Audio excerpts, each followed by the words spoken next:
Λοιπόν, εδώ είμαστε με ένα ακόμη βίντεο του καναλιού GB1919, Γιώργος Μπίγιος στην παρουσίαση. Λοιπόν, πριν μπούμε στο θέμα του συγκεκριμένου βίντεο, θα ήθελα να ευχαριστήσω τους δύο γεγραμμένους που προσθέθηκαν χθες στο κανάλι μας. Φτάσαμε τους 137 και ο στόχος των 140 δεν είναι καθόλου μακριά. Λοιπόν, θα κάνουμε σχόλιο για αυτά που είδαμε στο Raw της Δευτέρας και στο χθεσινό SmackDown μετά το SummerSlam. Συνήθως είπαμε θα το κάνουμε στο πρόγραμμα του καναλιού, είπαμε ότι θα γίνεται Τρίτη αυτό. Νομίζω ότι καλύτερα είναι να γίνεται Σάββατο, έτσι καμιά φορά απογευματάκι, πρωί να ανεβαίνει ένα βίντεο. Λοιπόν, το Raw της Δευτέρας ήταν εξαιρετικό. Είδαμε ένα πολύ καλό Raw μετά το SummerSlam, γιατί το προηγούμενο Raw πριν το SummerSlam δεν ήταν και τόσο καλό. Το saga της Judgment Day συνεχίζεται, καθώς πλέον προσθέθηκε και η Liv Morgan με αρχηγό πιθανόν τον Finn Balor.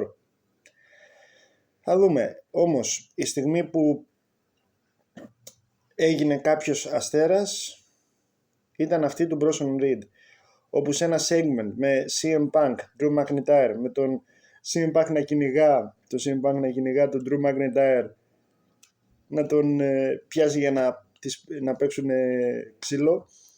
Είδαμε ξαφνικά τον Bronson Reed από το πουθενά να επιτίθεται στο Seth Rollins, να τον διαλύει με 8 τσουνάμι, το splash από το τρίτο σκηνή, το finisher του, και εκεί νομίζω ότι ήταν αυτό που χρειαζόταν ο Bronson Reed, γιατί παλαιστικά και σαν παρουσία φαίνεται ο άνθρωπος ότι το έχει, αλλά χρειαζόταν αυτή τη μεγάλη στιγμή για να πει, ξέρετε κάτι, είμαι εδώ πέρα και είμαι για να μείνω.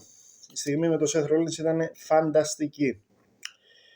Από εκεί και πέρα είχαμε το ντεμπούτο της Wyatt Six απέναντι στην νέα ομάδα του Chad Gable και των Creed Brothers in American Made.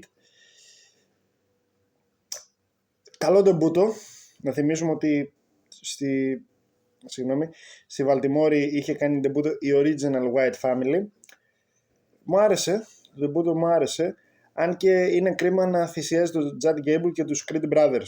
Το American Made, εντάξει, είναι λίγο περίεργο, όχι περίεργο.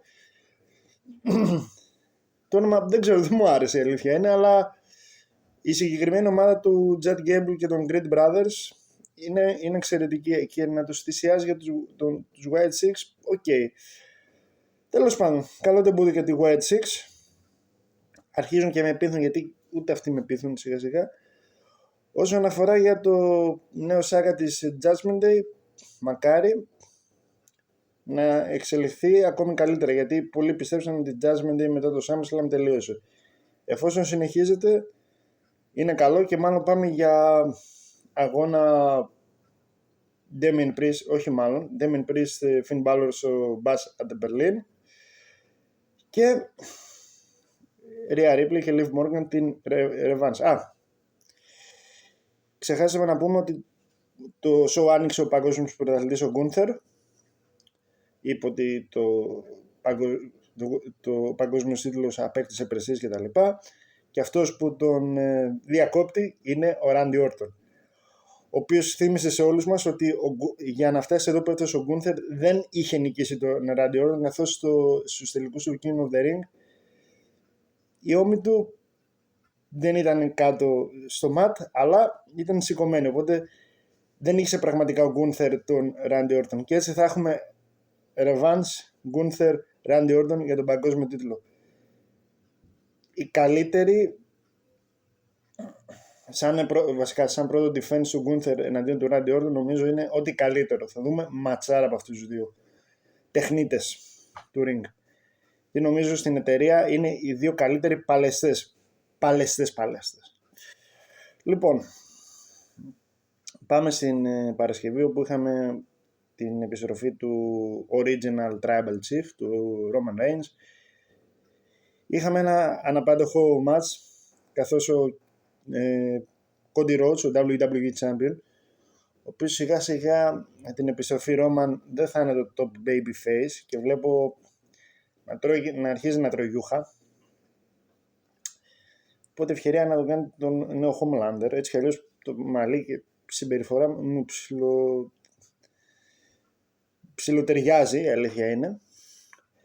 Τέλος πάντων, ο Kevin Owens λέει: Μα βρε Cody Rhodes, βρε καλέ μου άνθρωποι. Δεν έχω κάνει τίποτα για να αξίζω. Έχω τις περισσότερες ήττες μέσα στη χρονιά κτλ.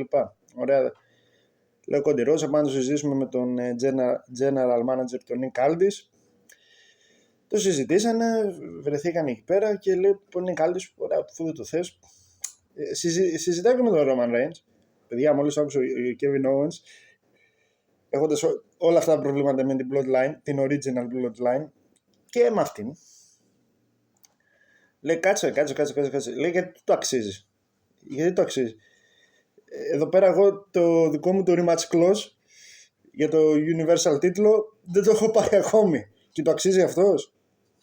Πάνε στο locker room και θα δεις πόσοι παλαιστές υπάρχουν που το αξίζουν. Και κάνει ο Nick Aldis, λέει βλέπω έναν μπροστά μου. Και εδώ είναι το ωραίο. Ο Kevin Owens